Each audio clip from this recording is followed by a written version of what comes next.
и се отиди напад.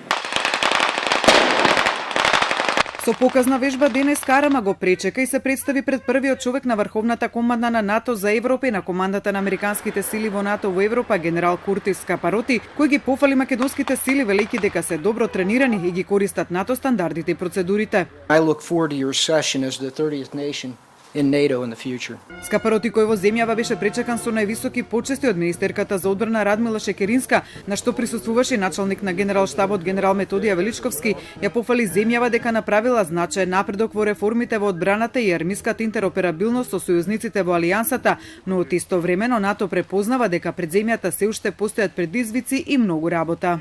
We are confident that addressing these challenges and a successful accession to the alliance will be met with significant benefits to you. Countries that have joined the alliance have been able to strengthen their democracy, boost their security, and make the lives of their citizens safer. НАТО, рече Скапароти, со задоволство ќе обезбеди практична поддршка на македонските воени авторитети во процесот на пристапување. Скапароти, кој во текот на своето обраќање цело време земјава ја словуваше со Скопје, а ниту еднаш не го употреби името поранешна Југословенска република Македонија, ја поздрави подготвеноста на земјава да преземе лидерство во Западниот Балкан преку регионални иницијативи за продолбочување на соработката и безбедноста. I would like to thank Skopje and its people for their contributions in our shared security. Your nation is building a bright future and is making progress. Шекеринска во своето обраќање акцентот го стави на посветеноста на Македонија за членство во НАТО, зашто како клучен чекор го посочи референдумот за името.